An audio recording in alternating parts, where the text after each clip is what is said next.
welcome back, everyone. Thank you for joining us again, and we're going to jump right back into it. So, like we said earlier, we talked about pre-planning our last trip, and so now we're actually at the resort. We're on our first full day. We're not even really going to talk about our first day arriving there because we only went to the park for a couple hours at Magic Kingdom. It was great. It was fun, but it was just a really got quick... something to eat, went back and said, that was it. Time to go to bed. Yeah. So. But first full day was at Epcot. Yes. Before we jump into Epcot and talk about our day, I do have fast facts for it. Don't look at them. You can't look at them, Brandon. You don't. I'm telling you about them. Okay. I won't look. Before I start, which rides do you think were actually at Epcot on opening day? That are there now or in the past? Or does it matter? It doesn't matter. I don't even know. Figment? Nope. Nope.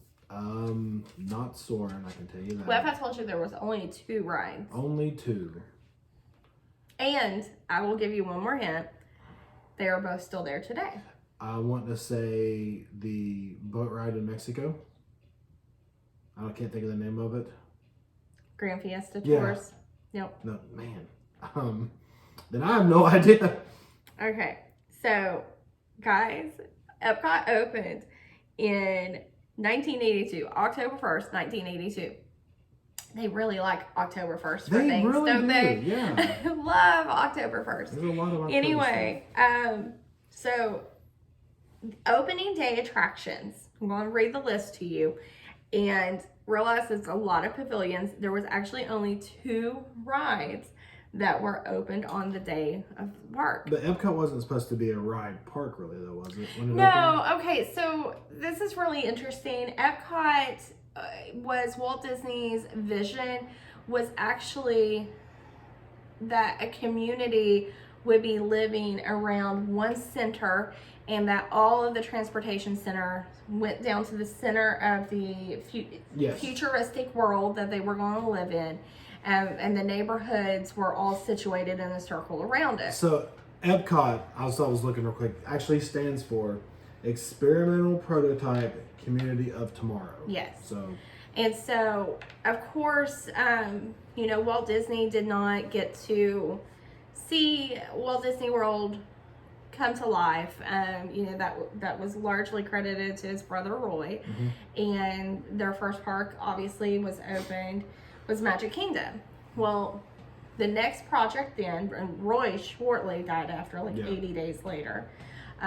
So much further down in the line, October 1st, 1982. Well, before you go any further, though, I'm really glad that they shortened it to Epcot, because I don't know if I could say, hey, let's go to the Experimental Prototype Community of Tomorrow Park. Yeah, that's a lot of words to get out. Nobody wants to. And they're like, what can we do? That. So yeah. I'm glad Epcot was born. Yes. Not just the park, but the word. Yes. So.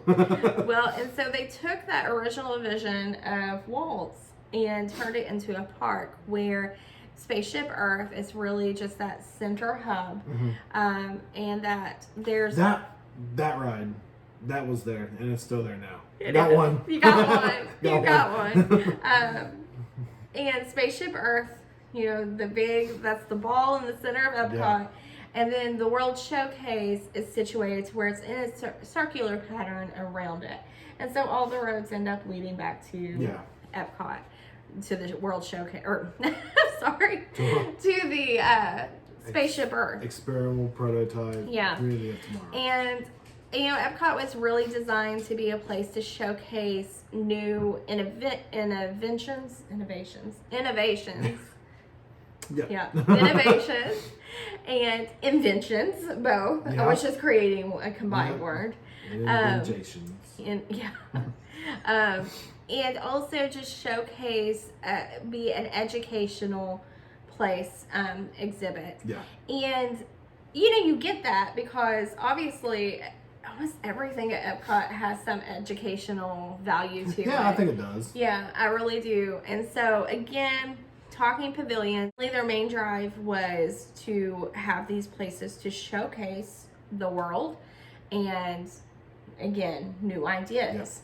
Yep. And so American Adventure was there, Canada, France, Germany, the Imagination Pavilion, Japan, the Land Pavilion, Mexico, Norway, and United Kingdom.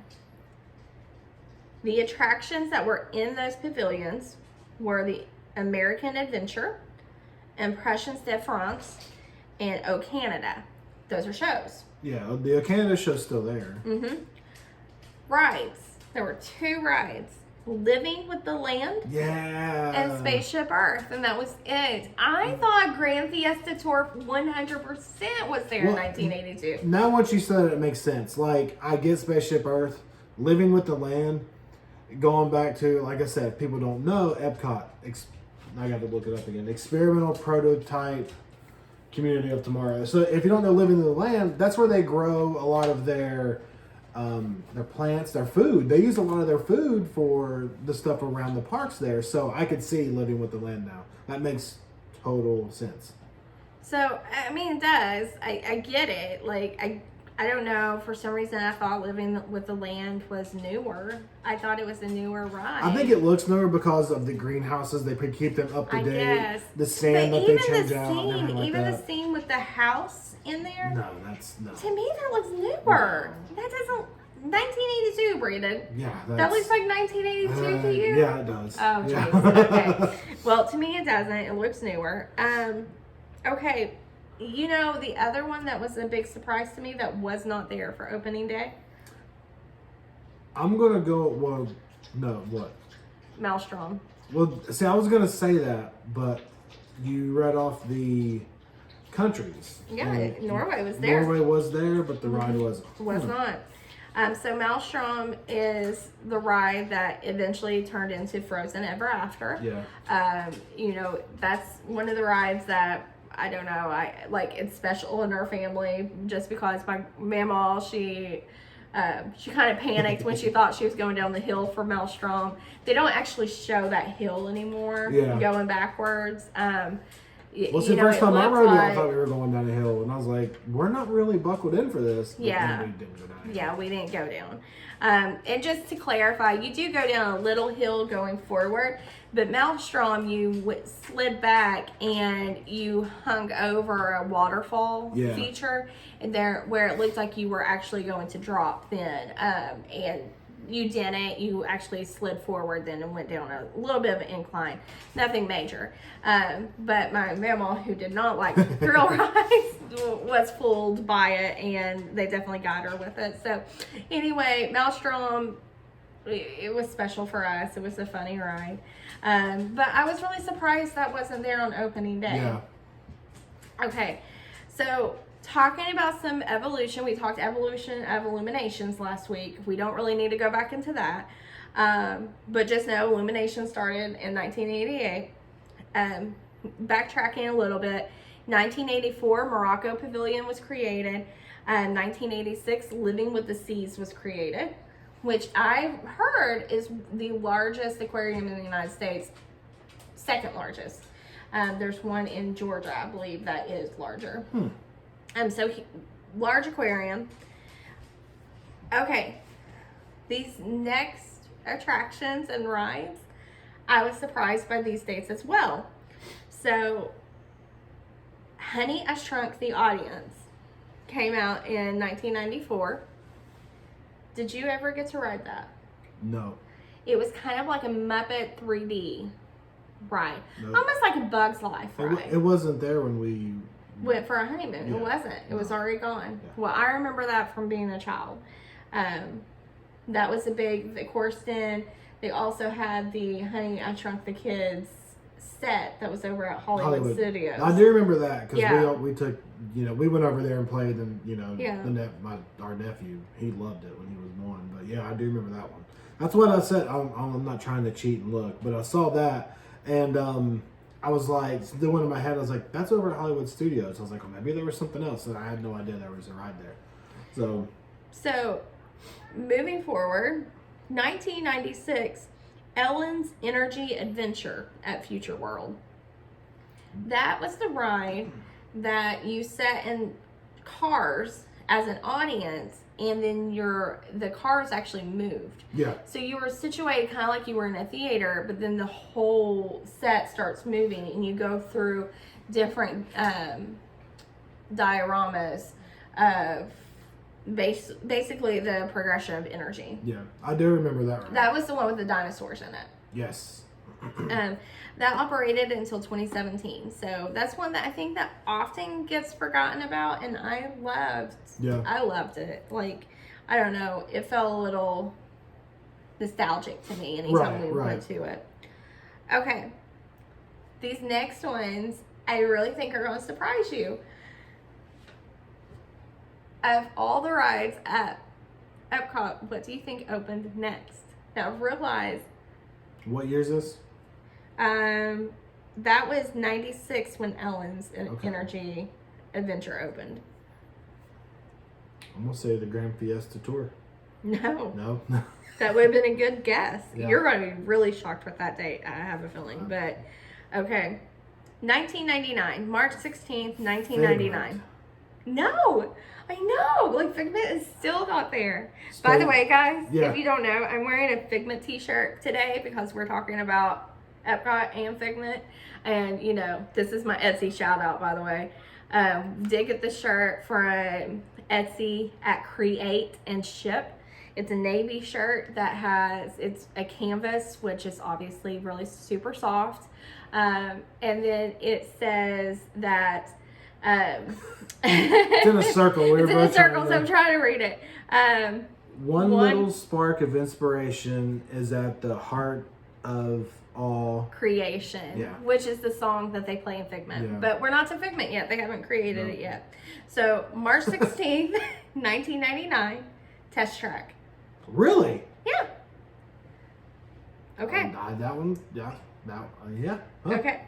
So now we're up to... Has test track really been there that long? 1999. It was, because I went there when I was in middle school and rode it. And I remember that vividly. Yeah. But I don't know. I always thought Figment was there longer. I just thought it was one of the rides that maybe I've forgotten about as a kid that I rode and just forgot about. Maybe with test track they do a lot of, sorry I didn't mean to cut you off, like they do a lot of updates, so it makes it look new. Oh, it's completely different. Yeah. You know, the ride itself is the same, but when it first opened, it was under was it GM? Yes. It was under GM's label, and it still is, but it's Chevy now. Oh yeah. Like GM's not a thing anymore. So anyway, it was really like you were on a test track course. Yeah. With, you know, you were actually supposed to be like a crash test dummy. And they had rumble strips and just different things that you went over, different hills. But it was more, the theming was more after like a lab versus what it is now, where it's all futuristic. Yeah. So it's definitely changed. The theming has changed. But that brings us to June 1st, 2002, when Journey into Imagination with Figment launched. 2002. Figment has been there since 2002. That ride looks like it's a lot older than that. I would have thought the 80s. Yeah. Like 100% would have thought that was there in the 80s. Yeah, especially with the guys facing the moon. I know. But I guess it makes sense because they have pictures of Robin Williams, and is it Bill Nye is on there too? No, Robin. Oh shoot, we'll have to look that up. I've got a picture of that too. We'll look that up. But Robin Williams and Flubber. No, it was Rick Moranis in Honey I Shrunk the Kids. He was the other one. That's right. Yeah. That's right. So I mean, I guess it makes sense. Name, those weren't out in the 80s, so it. Yeah.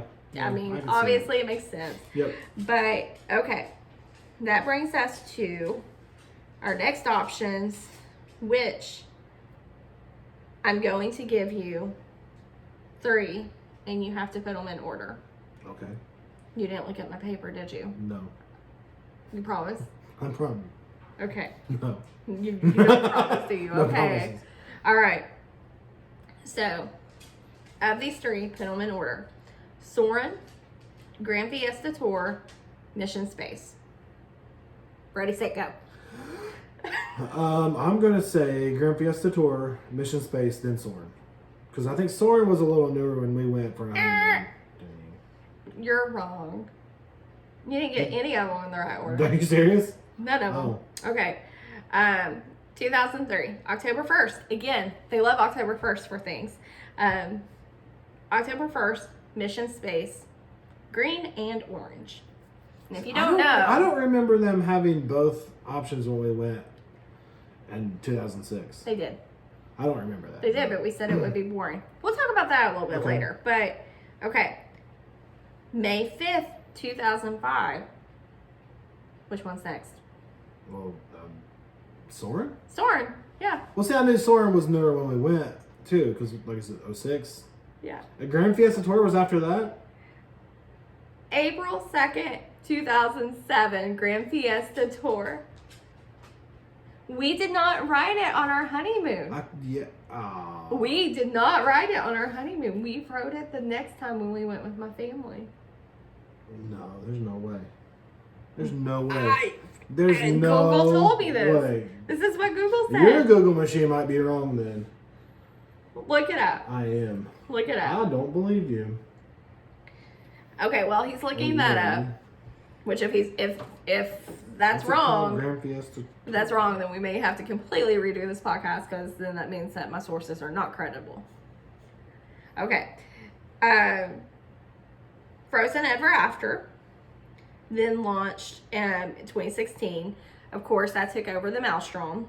The other one that I thought was kind of funny was that Beauty and the Beast sing-along wasn't launched until 2017. I thought that had been there longer. And of course, this year, October 1st, 2021, we had Remy's Ratatouille Adventure. You're right. I'm right. I'm telling you guys.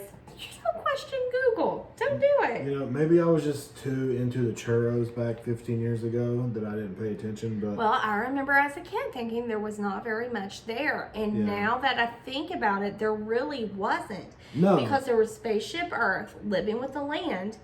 And then your next things didn't come, well, in Maelstrom. But then your next things didn't actually come out until 1994 and 96. And I mean, as far as rides go, you didn't really get a good rides. No. I don't want to say good. I'm sorry. Guys, I love the other rides too. But exciting rides, maybe. Adrenaline rush ride. Yes, until 1999. With Test Track, right? With Test Track. And then it's like crazy. And then it's like a ride boom at Epcot, because 2002 you got Journey into Imagination, 2003 Mission Space, 2005 Soarin', 2007 Grand Fiesta Tour. Yeah. I mean, so it was like a, ride renaissance at Epcot at the time. So. Yeah, see, I do remember Soarin' just opening up like a year before we went. Yeah, I remember it opening. I do remember that. But I was really surprised with Grand Fiesta Tour. Yeah. I was also surprised with Figment. Those were the ones that I was like, yeah, those I have been there thought forever. Figment would have been there a while too. Yeah. Okay. So those are my fast facts for Epcot. Hang on though. Before you go, there's a new ride coming to Epcot. Yes. We've talked about it before, Guardians of the Galaxy. Yes. I'm super excited for it. Do we know when it's going to release? They don't know yet. I saw something that just said it needs more production time, which means no there's release still. date. But hopefully it'll come out this year. They did say 2022. They just didn't give you a month yet. Yeah. But if, by the way this goes, I'm going to say October, because everything else opens up in October. Yeah. So maybe October 1. So Guardians of the Galaxy. I think we're definitely looking ready. at Guardians of the Galaxy or Tron being open before October 1st next year. Yeah, I think one of them will have to be. Yeah, I think they'll both be opened up before the 50's over with. Yeah. But I don't think it'll take until the 1st of next year to get them both up and going. No. I don't think they're going to wait either. Like I think as Guardians soon as is they almost. get it, I think Guardians is almost done. Yeah, I think Tron is pretty close too. Yeah, Tron has a little more work to do, I think, but I think Tron, you're looking at, they gotta grow the grass or whatever they're putting back down on the bottom where they have all the dirt. Well, they'll just there. put sod. Well, I know, down. but I'm saying they won't probably let it kind of get real back to normal before they do anything. But no, I'm sure they have theming that they still have to do in there. Anyway, but let's get back to Epcot. Yeah, Epcot. Okay, well, so that's just the ride evolution of Epcot. It's changed over the years. You know, of course, one of the big things at Epcot is the food and wine festivals and the flower and garden festival. Of course, food, like every pavilion just about has its own food there. So we're going to talk about our first day there. You know, we talked about doing the Roomies Ratatouille Adventure preview. That's how we got there. Yeah, we legit got to the park at 6:30 in the morning. We did. And they gave us a little back way drive into the park, which was kind of cool. I mean, something you don't see every day. And took us to the Skyliner entrance. Or the World Showcase entrance. World Showcase entrance. So, if you don't know, Epcot has two entrances. You have one that comes in front. That's the main entrance by the Spaceship Earth. So that's the one that you will come in underneath the big ball. That's also where the monorail drops you off. That's where the buses drop you off. Yeah. Now, if you are staying at Beach Club, Yacht Club, Boardwalk, Swan and Dolphin, I think that's it. Yeah. Those hotels, no, that's not it. There's a whole other set of hotels.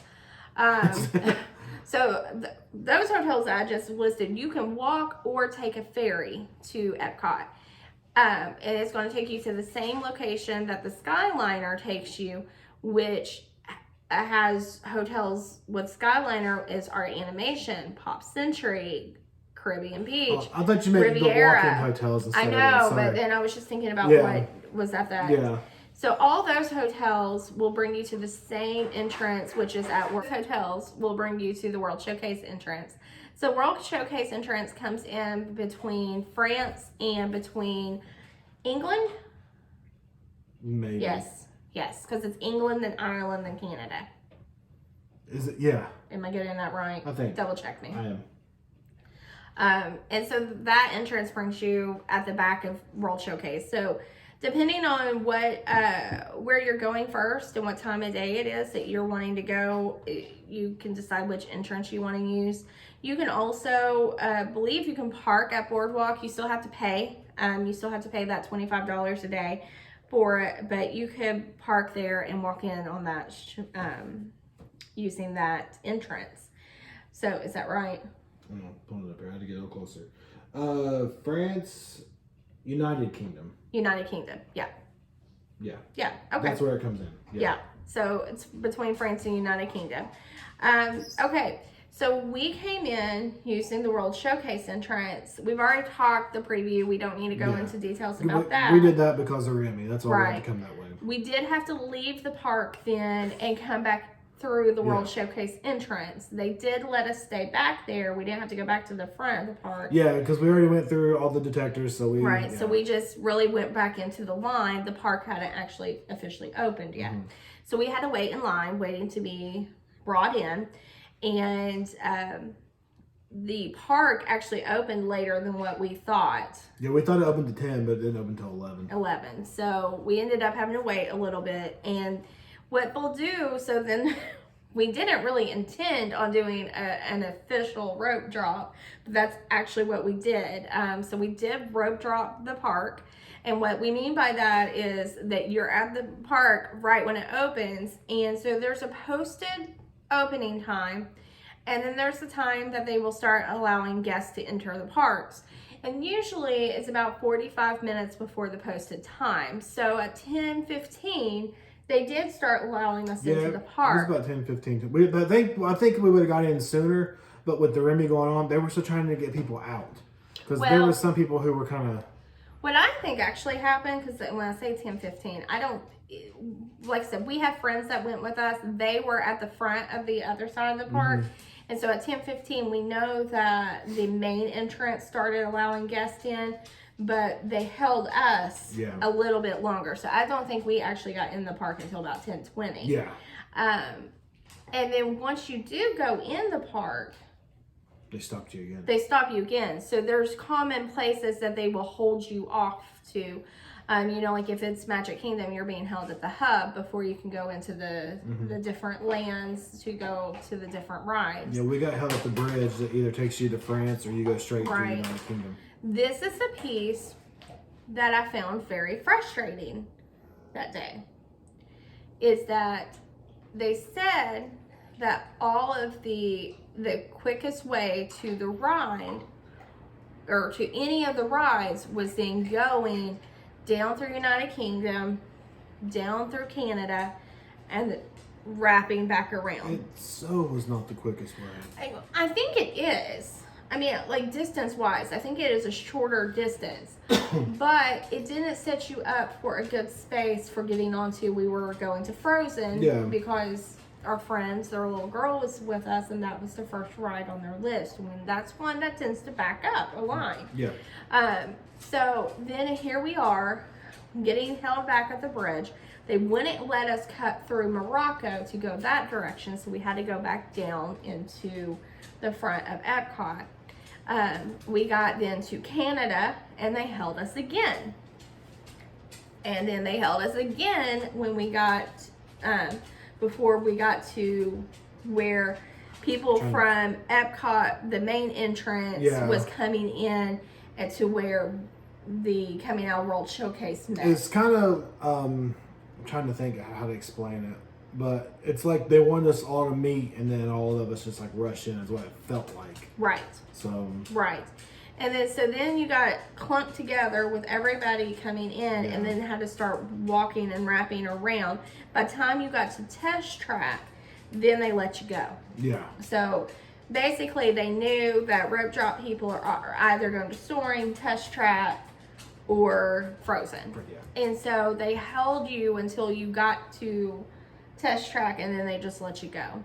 And so then our first ride became Frozen Ever After, and it did, like, it took at least 30 minutes. Yeah, I don't think it took that long, really. No, I mean, it took 30 minutes to walk from the entrance to the actual ride. So when you rope drop, you're still going to wait. Like, it's either you're waiting in the line, or you're doing this hurry up and wait thing where you're waiting for the park cast members to allow you to board the group, or, you know, board the ride. So it's just that you get to maybe use that waiting time before the park actually opens. So just know, just because you do rope drop doesn't mean that you're gonna just walk right onto a ride. What I liked about the rope drop, though, I feel like we had enough hesitation that the ride was not going when we got there, but we were still waiting on our friends to get there, because they were, I think it might have been a longer walk or something like that. So we're sitting there, we're kind of waiting. Well, the line was standing still. By the time they got to us and got their little boy out of the stroller, the line was moving. And the end of the line just kept coming closer and closer and closer. So we're like, so we pretty much just walked on and then walked inside, where it was not, it was cooler. So, which, I mean, if you do the rope drop right, maybe if you hesitate maybe a little bit, sometimes or not all the time, it might go a little smoother. But yeah, I'm not like saying that you shouldn't rope drop. I think you just have to weigh out what your time is for that day and decide whether or not you want to wait before the park opens or not. It's still, I think, the time we waited about 30 minutes in the actual line, the 30 minutes it took to walk through the park and be held at various points. Yeah. You know, we still ended up devoting, an hour 15 minutes to the ride. I don't think it was. Waiting and then getting on the ride and doing the ride, it was still about an hour 15 total. I mean, from the time that we entered the park, well, I guess to the time we got off. Yeah. I mean, like, absolutely. Oh, I'll be generous, an hour. Yeah. You still had an hour devoted to that ride. So, but we did get most of that hour out of the way before it got real crazy. Before the park actually opened. Because I think we tried to go back to Frozen, and the line was outrageous. It was 75 minutes. Yeah. So, I think it's still worth it, but just know you're going to be held at various points, and then it's just hurry up and wait. Like, you're in a hurry to stop. And then you go really fast again, and then you stop. And then you go really fast again, and you stop. Yeah. And that's how it is done across all the parks. They do hold you. They don't want people to be running, and so that's their way to do some crowd control. So we did do rope drop, went to Frozen. It was really cute. I really liked it. It was a good ride. I wish we would have rode it again. We only rode it the once. I do wish we would have went back and did it one more time. Yeah. The animatronics on it is just really cute. I thought it was very bright, and again, it's the same ride as Maelstrom. Only thing is they took off that effect, like I said, where it feels like you're falling over top of the waterfall. They took that out, but I thought overall it was still a really cute ride. Yeah, and I really loved it. I thought it was a good ride. I do want to talk about one thing though. If we're talking about rushing to get to rides, guys, it's still just a ride, and it's Disney. You're going to have to wait. Eventually, if you don't wait on that line, you're going to wait on another line. It's going to happen. Yeah. And what we saw was just I'm just terrible. laughing. It was so bad. I mean, we saw. Sorry, we don't have children, so we can't really. I don't want to say comment too much on it, but we're going to comment on what this was. Yes. I thought it was awful. It ridiculous. was terrible. Yeah. So, as we stated, our friends came, and what they were doing is they actually had to change out their tickets. So they were at the ticket counter, is what they were dealing with. And so they were just a little bit further behind us. So we got there, and instead of just jumping in line, because guys, I get it. You're going to jump in line and have people come up. I don't like to be those people. You should be waiting on your party to all be there before you get into a line. Your family, if you know. Yes. But so that's what we were doing. So we were just hanging out, watching all these people join Frozen. And this guy who, he had to be what 35 maybe? Maybe. He's about our age. And he was all like arms out strutting, like running. He was ready. Right? He had two kids. Had 2 kids, and one was a little girl, and she was dressed head to toe as Elsa. Yeah. And the kids, the boy was he was a stroller age. Yeah. And the girl was probably like 4. I think the boy was probably 2. Maybe 2 and 4. Anyway, clearly highly invested to get into this ride because look again, she's dressed as Elsa. That's what she's there for. And he's yelling at the wife. He's yelling at the kids. Like, come on, hurry. Let's go. And you can see people just jumping in line. And, he's literally, throwing bags at this point and just we're going to be late. We're not going to get on it. And little girl at this point is bawling, just crying her eyes out because her dad is being a jerk. Yeah. Oh, he was being a jerk. And I know what he was so frustrated. He wanted to make sure his kids and his family got to do everything they wanted to that day. I don't think he was coming from a bad place. I think his place was just that he wanted to make sure that everybody got to do what they needed to do for the day. But guys, don't be that person. No, if you had waited 5 more minutes and helped your wife, got your little boy out of the stroller, you would have been fine. Be calm. You would have been fine. 5 minutes is not going to break you. I'm sitting there I think, Heather's kind of standing out looking for our friends, kind of motioning on to let her, we're here. Well, I'm just standing there watching, and I'm trying not to stare, but I'm just shaking my head and you can tell the mom was getting frustrated too. There's nothing she could do because she was trying to get, trying to get him out of the stroller. If you are in such a hurry and so high strung that the ride that is the top of the day for your kids, you're making them cry before they get on the ride, you're doing Disney wrong. So just stop and calm down. Nobody wants to be like that, and it steals the magic from people. So just don't do that. But anyway, so that was our Frozen experience. Yep. I was really glad I did not have to stand in line beside them. I'm glad we waited. I'm glad we waited. But then after that, we went to Mexico. Yeah, we rode the Grand Fiesta Tour, which we've discussed a lot already. Yeah. Was opened in 2007, not in 84 like we thought. But no, so we rode it, and like I said, we had our friends with young kids. It's an enjoyable ride. Like that ride. Yeah. It's one of those just sit back and relax. It has Donald Duck and the 3 Caballeros. I can't ever say it. Yeah. And it's just a fun ride. It's really good. Mexico Pavilion is probably one of my favorites. I think it's neat. Yeah, it's very immersive. You go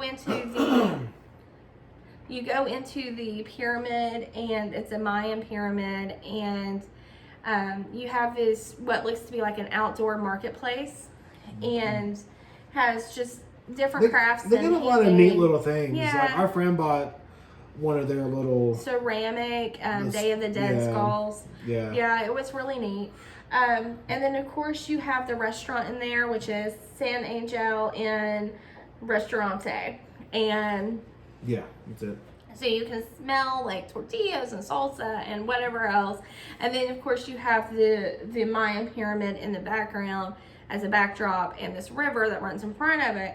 And that's the river that you're going to do your boat ride, Grand Fiesta tour. And so it's just, I love that place. They got the tequila place in there, the Cava del Tequila. Yeah. Which we wanted to go there, didn't We get a didn't chance do to. it. That when we were in there for the ride, there was a long wait at noon. Yeah. Which some people, I guess, like to start drinking at noon. But but I mean, it was an interesting thing too. I think I'm not a big tequila guy, but I think it'd be kind of nice to check it out. But yeah, I'm like Heather. The Mexico place is really cool. I think it has cool. a lot of It's got to be my favorite pavilion. Yeah, I remember we got a picture of our nephew wearing one of the huge sombreros. And he was like 8 years old. Yes. So there's a lot of neat things in there.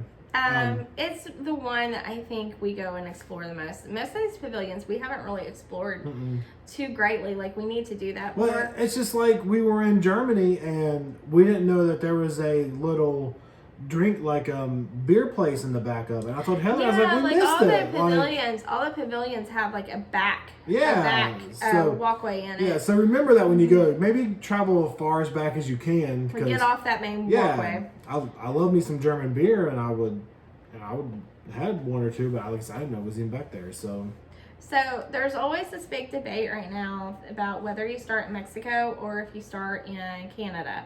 And guys, we started in Mexico. We actually started in Norway, but we went that way, went through Mexico to get there. And then we backtracked. That's what we did. We went to Soren. The little girl wanted to ride Soren. Yes. She kept saying, we'll go do Soren. So we headed over that way, and that wasn't a very long wait. It was almost a walk on. Soren's great. Soren's one of our favorite rides. It was a 20-minute wait, I think. Yeah, Soren's one of our favorite rides. I love Soren. It was great. She was very excited for it. Yeah. Also, 6-year-old loved rides, and when I say rides, I mean all of them. Everything. So we did Soren. I love Soren. The smells, I mean, the smells amazing. I gotta tell you though, I was a little disappointed because the last time we went, they had the orange grove. They took some of the California scenes out. Yeah. And they had the orange grove that had this citrus and pine scent to it. That was my favorite part of the ride, and it was gone. So I'm very sad that's out. Yeah, they took the Disneyland scene out too. Yeah, they did. But if you have ridden Soren, when you go to the scene with the hot air balloons, look up in your top right corner. There's a hidden Mickey. There is. You're right. So then after Soren, we headed over to, because guys, Land Pavilion. Soren's in Land Pavilion. That place gets crowded really fast. Also in Soren, what's it called? Living with the Land. Living with the Land's right beside it. We didn't ride it then because they actually had, the little boy was not tall enough to do Soren, so his dad took him over there to ride Living with the Land. So they did That is a good tip though, that if you have somebody who's not tall enough to do Soren, to do one of the parent swaps and just head over to the Living with the Land while everyone else is on Soren. It gives you a little something to do. And you can do up to 4 people with the swap. So he wasn't a big rider, but we kept saying if you do the parent swap, we can ride, and we're like, we can take the daughter again, and me and Heather could have rode again. But it wasn't a big deal. We didn't really care. But just remember, I think you can do up to 4 in the parent swap. Yeah. So, and you also just hop in the lightning lane now, but you just go down it, and it's it's simple. So and don't be afraid to bring it up either. I mean, some people are like, well, I don't want to do that, I want to wait in line. But if you're going to wait in line to do a ride, and then your husband or wife has to wait with the other child who can't, don't be afraid to say, hey, can we just get a parent swap so we can they'll add it to your magic band and you'll be good to go. Parent swap up, please do.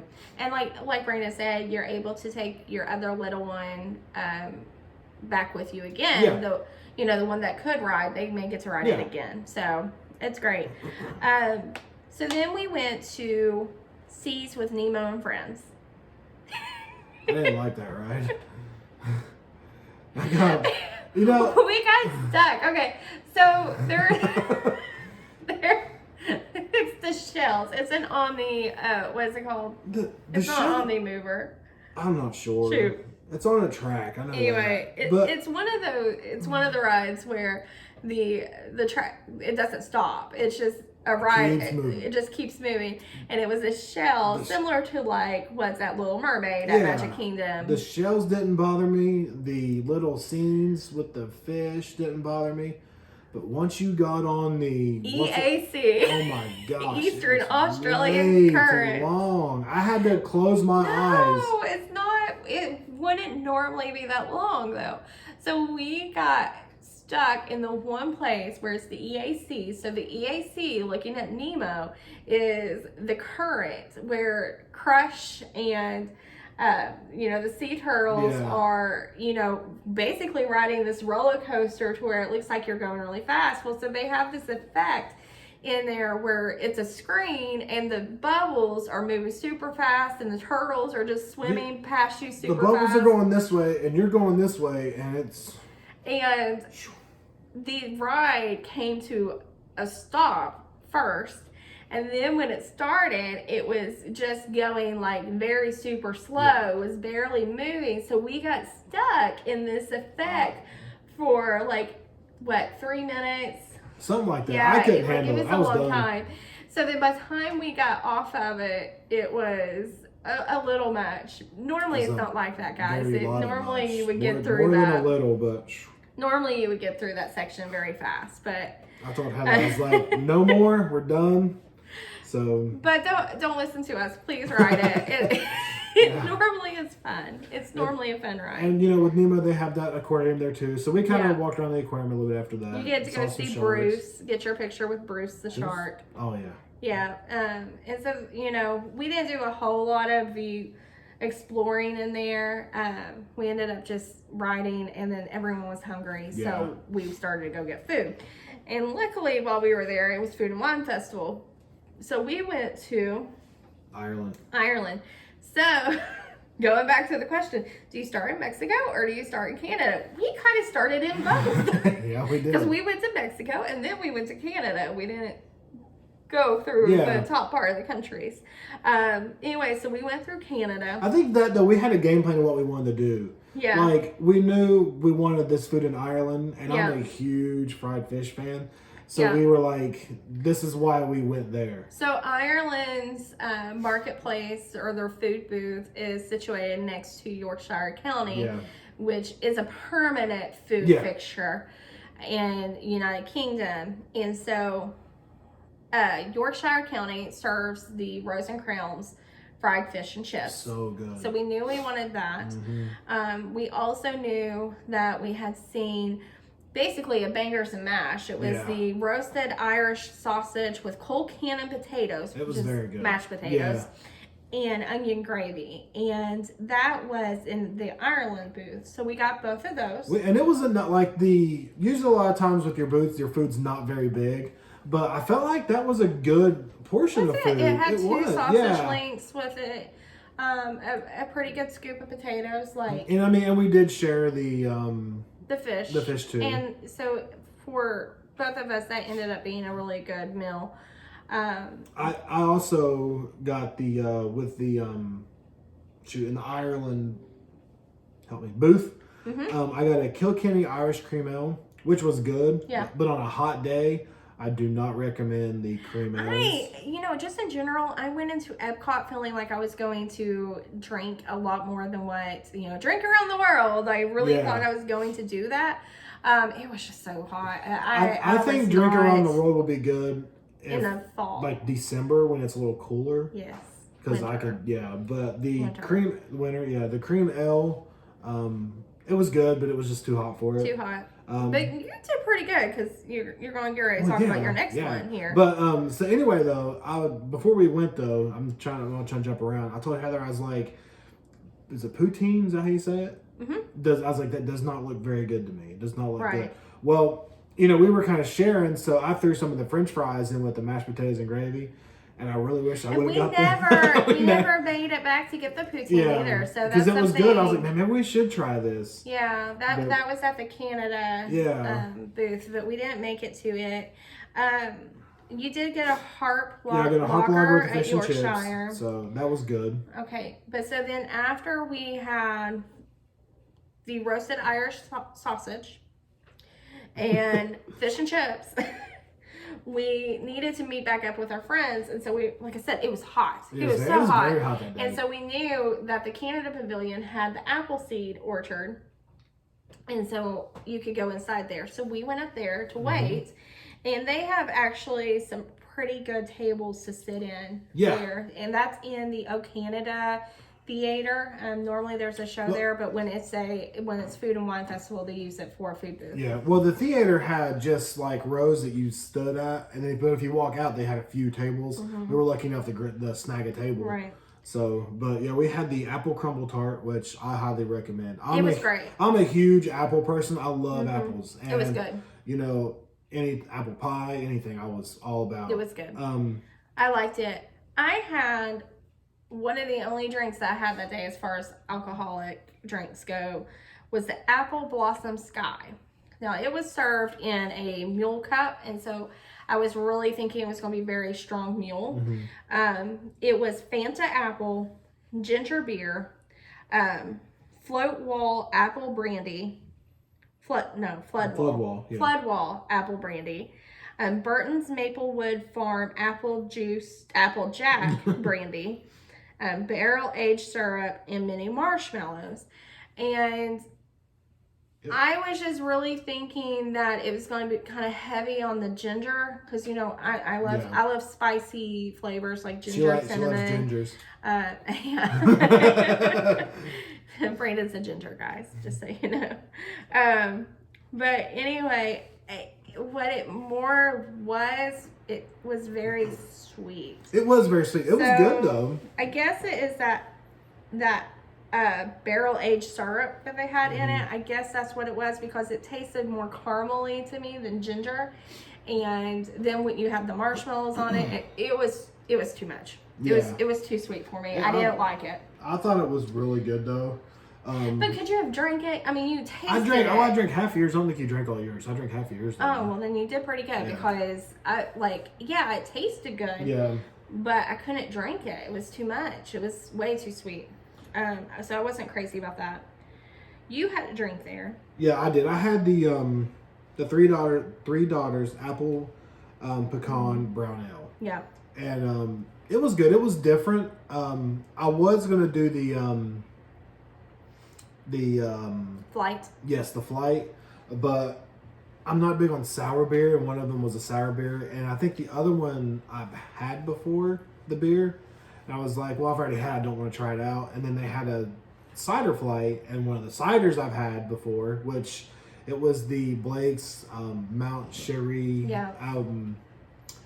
hard cider, and it was actually done in bourbon barrels. And us being from Kentucky, everything says bourbon. I'm all about. I do recommend that one. I don't like bourbon. I do recommend that one if you go there. It's very good. And then they had another hard cider, which I really wasn't a fan of. It was like an Original Sin something. But no, the apple pecan brown ale, I think it was good. My beer has to be cold. I think if it was colder, if I was inside somewhere better, I would have enjoyed it more. But it was good. I mean, I like to try out different beers and give my input on it. I really wanted that place to have something salty though, and they didn't have anything. Like, everything was super sweet. So if you're looking for anything savory, that's not the place to go. Don't go there. But if you are wanting like a sweet treat, the apple crumble tart was really good. Yeah. Like I said, I don't recommend the Apple Blossom Sky. It was just a little much. It was not refreshing. It was heavy and sweet. Maybe if it was winter, maybe I feel differently about it. But then it was a very icy drink, so I don't know. I don't know. But after that, went through houses. After that, do you all stopped and got champagne flights? No. Yeah, you did. On the way back, you all stopped and got ice cream because the kids wanted ice cream, and you. No. Yeah, I did not. I didn't. No, but some. I didn't get a mimosa because we were getting ice cream. Mimosa, that's what it was. Yeah. It was the ice cream and mimosa booth were together, so like you can either get ice cream or mimosa. We got ice cream. I didn't want mimosa with the ice cream. But our friend got one and said it was good. Yeah. I thought she was a little crazy for getting it with ice cream though. So, you know, if you're listening, don't take that personal. I did think you were a little crazy. Because, I don't know, I didn't think the juice and ice cream sounded very good. Well, she shared the ice cream with the kids, though. So yeah. It was. But I don't think I could do that in the same sitting. So, anyway, I went with the ice cream instead. I was not disappointed. I did have to give half the ice cream to you. Yeah, I'm not a big ice cream person. And, I would rather have the cones. When it's so hot out, it's just hard to have some of those treats. So, anyway, but we did do that. And then we went over to Test Track. Mm-hmm. Now, Test Track is one that if it's going to rain or storm, they close it down. Like if lightning strikes anywhere in 10 miles from the park, I think it is, they shut down their outside attractions. But Test Track is one that seems to, if it rains, even if it's not lightning, that they will shut it down. So watch the weather. If it's something that you're really wanting to do, make sure that you get it done in a break of weather time, because what happened is that we went and tried to get on it, and as soon as we got up there, they had shut it down. Good thing, maybe not so good thing, I don't know, is that Mission Space is beside Test Track. Yeah. And when Test Track is not operating, Mission Space is usually still operating because it's in the doors. You can still ride it. You didn't ride it this time with me. No, I didn't ride. I don't like Mission Space. Yeah. I don't do it. I was having, in general, just a hard time with motion sickness that week. I think, again, it was heat because, you know, we'll talk about Dollywood here in a little bit when we talk about Gatlinburg, but I rode rides at Dollywood. I didn't have any issue, and some of the smallest rides were really bothering me at Disney this past time. And I think it was just had to do with the heat. So Mission Space was probably not a good choice for me. But our friend's girl wanted to ride it. So we went and did that ride. Now Mission Space has two options. You have a green side and an orange side. So the orange side is basically a centrifuge. It spins you. So you're in a car, you're in a capsule. That's a simulator where there's little screens and there's controls, and you're piloting basically a space shuttle. Yeah. And then when the ride actually starts going, the actual mechanics on it is that it spins, and that's what makes you feel those G-forces like you're being launched into space. The green side has motion, but it doesn't have the spinning, so you still feel like you're still getting moving, the same ride, but you're not the G-forces. You're not going to get those G-forces, and if you're prone to motion sickness, you're not going to get as much, you know, those motion senses like that. You're not spinning in a circle. Well, you know, I've ridden Spaceship Earth, Mission Space before, and it didn't really bother me. This time, it was rough. So my friend and I were in there, and we had her little girl with us, and you know, she said she was nervous getting on it, and you know, we were like, oh, that's okay, like it's some of the best things will make you nervous, like that's okay to be scared. And anyway, and then we started going, and you know, we could feel those G-forces pretty strong, and you know, we're like, are you okay, talking to the little girl, and she's like, yeah, I'm fine, and we're like, a second later, are you still okay? And she's like, I'm still fine. You know, again, we're like, are you okay? She's like, you guys have to stop asking, I'm fine. And, you know, all this was going on, and then all of a sudden, it was just like, me and my friend, we just quit talking because it really hit us that, we were sick. Like, I've had 2 experiences where I really thought I was going to get sick, like, actually, like, vomit on a ride, and I had that feeling that time. I was like, no, just please don't get sick. And I looked over at my friend, and she was green. She actually they give you there's puke bags, you know, there for emergencies. Prepared. Like she grabbed it, and So I know, like, she didn't have to use it either, but we both felt like we could like feel it, and little girl was just fine. I don't think I'm ever gonna do that riding again. I think I have hit it. I am done. Maybe we'll go to the step down and not do the G-forces. Maybe I would like to try it. I've never tried that one before, so maybe see what that's like. I will say that they changed the storyline a little bit in it, and there was just, I felt like there was more of this launching feeling in it. So obviously anytime that you launch on the ride, you're spinning, whereas before I think initially it was just that one big launch, and then you just had that simulator feelings instead of the big spinning. And there was one point where it made it look like the space shuttle was going to drop, and I was thinking, if this does this again, like, I can't control it. I'm going to be sick. Luckily, that was it. The ride was over then. But yeah, no, I know people don't like Mission Space. I know it's the one that most people are like, like when you talk about it. I won't be doing the orange again. I'm done with it. I've done it twice now, and that's good. I'm done. I've done it once. That was enough. But, you know, when they were on Mission Space, they actually have, if you walk in, there's a little shopping store right there beside it. If you walk in further and go around, they have, like, some little activities and play areas for stuff like that. So, you know, me and the, you know, our friend's son. Son and her husband, we kind of went in there and played some games and kind of let him do a little activities and play on the playground. So just remember that too, like if you actually have a kid who wants to go and people who don't, you can go inside and actually sit and wait on people because the exit comes through all that. So that's something, you know, so you're sitting out of the sun and everything like that. So then after we got done with Mission Space, you know, the one thing I do have to say about it is that whenever I get on a ride that does make me a little sick like that, I want to get outside as fast as possible. Like, I just need fresh air. I need to be outside of the inside, like that claustrophobic feeling. I need that gone. And then the thing that I go for first is some kind of soda and something salty. And usually I will kind of pet back up.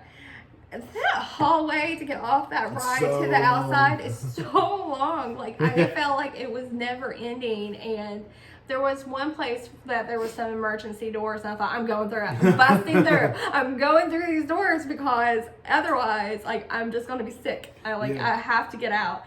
I didn't. I resisted. I went ahead and kept walking. But we stayed inside for a little bit. Why is that hallway so long? I don't know, but we stayed inside for a little bit, and Heather's like, can you walk outside with me? I was like, yeah. She sat down and she goes, there's a place over there. Go get me a popcorn and get me a Coke right now. And I was like, okay, Sprite. I was like, okay, here we go. So I come back with popcorn, Sprites, churros, and I was like, any of this? She's like, I just want the popcorn. So it's the popcorn. She takes like 4 bites though. She's like, I'm done with it. And I was like, you don't waste popcorn. That's all I needed. Just needed a little salt. So yeah, no.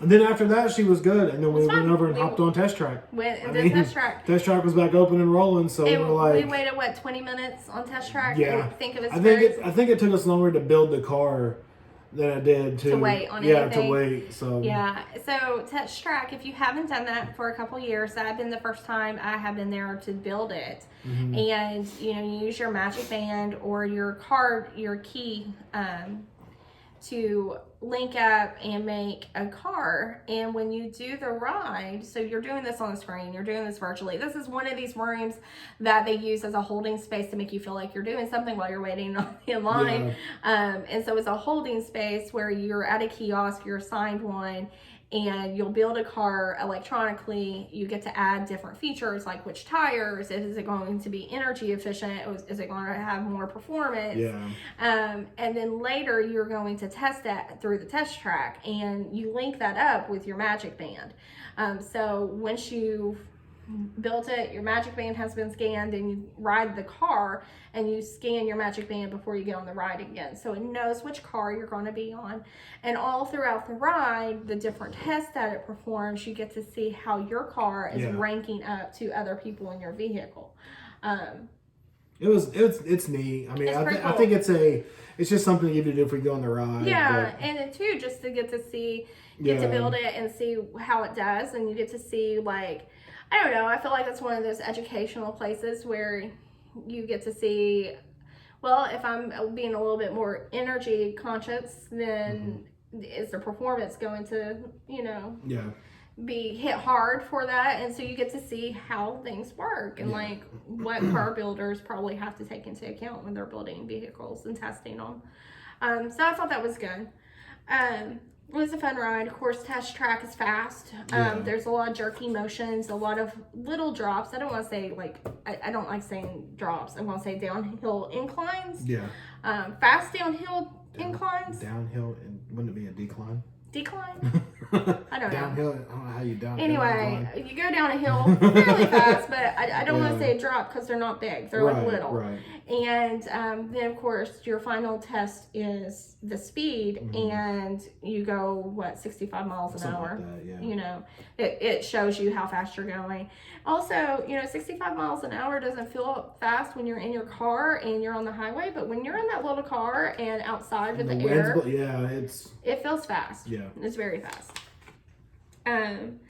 So then we spent a lot of that day just walking around. Yeah. I think I ended up having 25,000 steps that day, if I remember right. It was a lot of walking. Also, when you go to Epcot, or any of these parks, just make sure you have the right shoes. I don't know. I have a whole thing about shoes and trying to figure out which ones to take and which ones to wear, and inevitably it's always going to be the wrong choice. Yeah. I had zero shoe issues. I did pretty good that day. It was the next day that my feet were sore from walking that day. I had wore my Vans, but we basically were ending the day. Then we decided to go get dinner over at Regal Eagle in American Pavilion. Good. It was really good. We got what did we get? The brisket sandwich on Texas toast, and I'm a huge brisket guy. It was great. I mean, and we had watched a lot of videos before we went, so we pretty much knew which food we wanted from where. And something else I don't like doing, I don't like feeling stuffed and full and then having to walk around a hot park. So we had decided to share as much as we could and win. And that was one of those foods that we were like, oh, we're going to share. I think that we should have just got our own. Yeah, well, see, I think once we started eating it, I think I did get an extra thing of fries, though, because I think you had fries. But once I sat there and I was like, you know what? I was like, I feel full, though, but I think we could have eaten more. But I could have had another one. Yeah. Like, you definitely... I mean, half was fine. We didn't eat any more the rest of the night, but I definitely think that one, it looks big in pictures, but then when you get it, it's not quite as big as what you think. So just keep that in mind if you decide to share it. We do highly recommend Regal Eagle. It has good indoor seating. It has good outdoor seating, and it's monitored. Like, you have to buy something and eat there before you can use their seating. Of course, then when we got done, they had a show going on at the American Pavilion, and that was fun to watch. We kind of stood there and danced for a while with the kids, and they loved it. Yeah, we had a good time. Yeah. And then we made our way towards the front of the park and watched Epcot Forever. We talked about how we don't like lining up for fireworks early. We did not line up early enough for that. No, we didn't. But we still found us a decent spot, though. We did. We did. It wasn't that comfortable, but no, we sat on the ground, but yeah, but it was still a good spot. And that was a good show. Yeah, I liked it. I do think it would have been better from the World Showcase view instead of from the Spaceship Earth side. Yeah, I think that would have been a better place. We were still on the World Showcase, but we were closer to Spaceship Earth, but we still had a good... We weren't going into the World Showcase. We were in between them. Yeah. We were almost dead. Yeah, we were dead center between Canada and Mexico, but on the World Showcase, or on the Spaceship Earth side. So that finished our day. And we started the day again going through World Showcase entrance. We had taken a taxi actually to get there, and then the Remy's preview bussed us to that entrance. But for leaving, we got on the Epcot at monorail that took us to the transportation center over close to Magic Kingdom, and then we transferred to get to our hotel. Yeah. Monorail was great. Oh yeah, monorail that was great. I don't know. I feel like if you stay in a monorail hotel, that's going to spoil you for future, because it just made life so much easier. Easy, yeah. I am interested that if we stay in this spring, if we're going to stay at like Pop Century, then we're going to use that Skyliner. And I am interested to see if we think that's just as easy. Yeah. I think it will be. I think so. Okay. So then that brought us to the fact that we didn't finish a lot of things. Yeah. There was a lot of things we didn't get to. So we had to go back on a Wednesday, and that was our second park day that was there.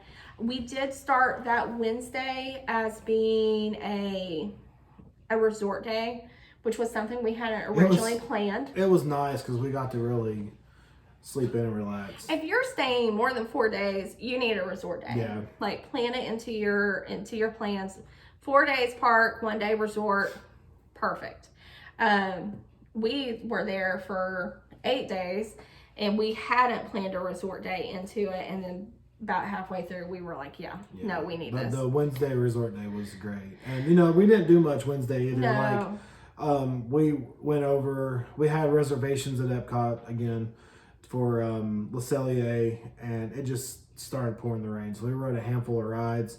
And then we stood actually in front of the American Pavilion while it poured the rain. And I was like, let's try to go get to our reservation. And we started walking, and we got maybe 10 feet. And I was like, Heather, we're soaked. I was like, let's just go. I was like, let's just go back to the hotel. Yeah. And we had the best hamburger and grilled cheese sandwiches. Yeah, we did. We had a good dinner that night. Ended up at the hotel. We did ride Spaceship Earth and Living with the Land that night. That was really, and Soarin'. We did those. Yeah, we went back over to Soarin'. We did Soarin'. We came in that way and did Soarin' because there was a couple things we wanted to do. And we actually rode Living with the Land, and it started pouring the rain. Yeah, that's stopped. That's when we knew things were not going to go great. We did eat some that night though.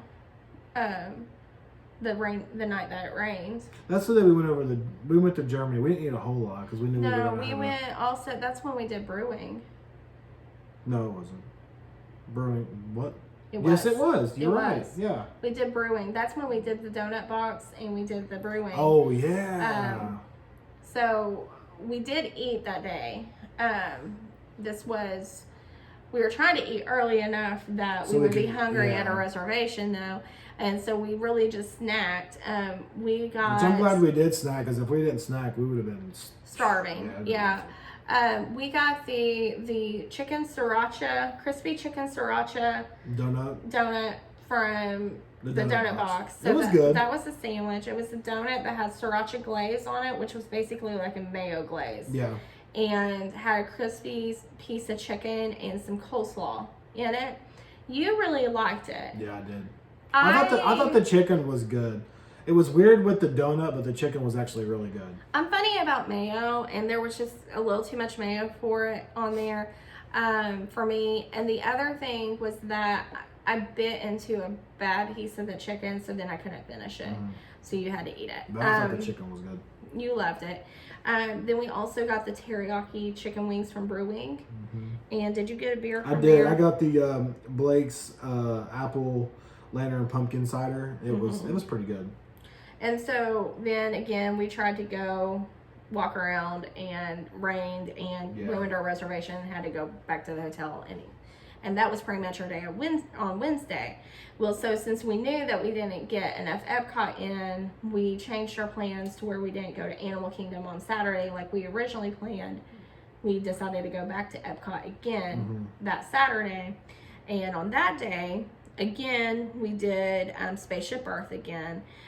Rode Figment and wore the shirts. Rode Figment. And that is when we went to Lobster Landing. Yeah. And we got baked lobster dip with Old Bay chips. No, you did. I didn't. It was okay. It was different. Yeah.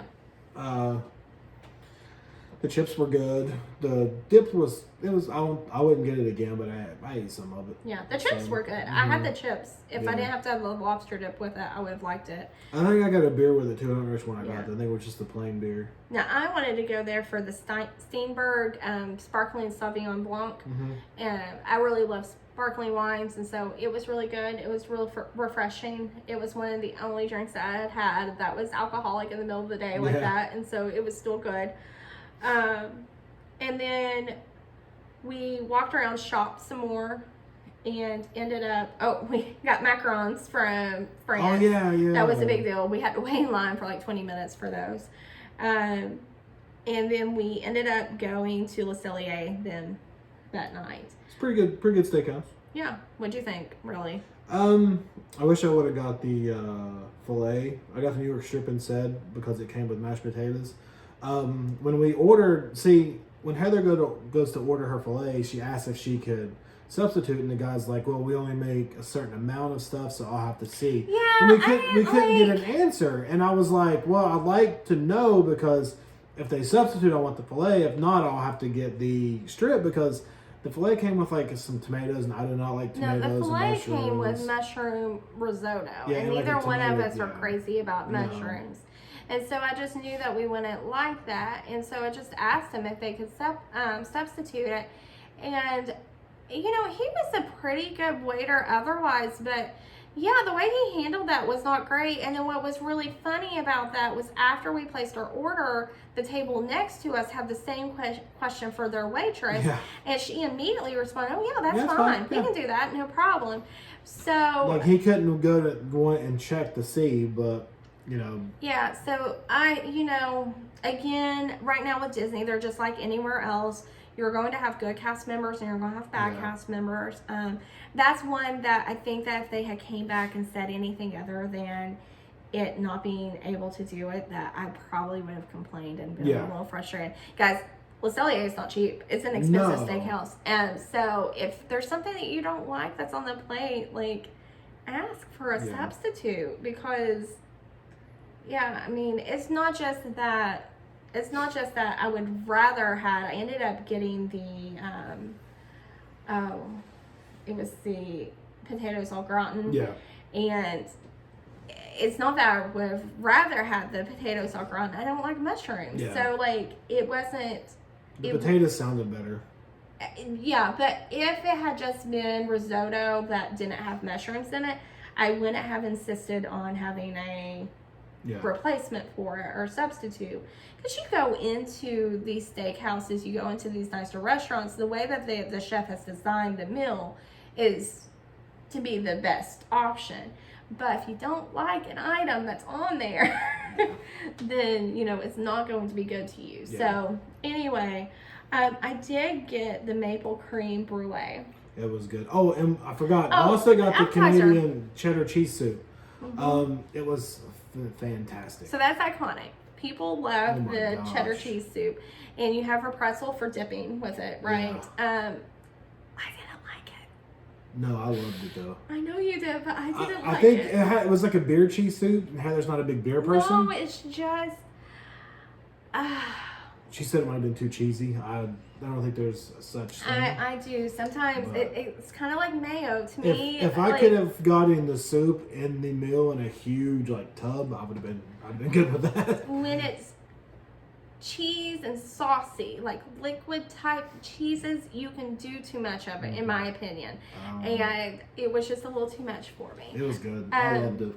Anyway, go back to our dessert, the maple creme brulee. Yeah, it was good. It was very good. It was good. I mean, nothing more to say about it. It was just good. Yeah, and I got an old fashioned. It's called a Windsor old fashioned. It was made with Canadian whiskey. It wasn't the best Canadian whiskey because I only drink certain whiskeys, and one's Crown Royal, and the other is bourbon. Bourbon, we'll discuss the bourbon whiskey thing, but it was actually made with. It says Canadian whiskey with muddled fruit, chocolate and orange bitters. It was okay.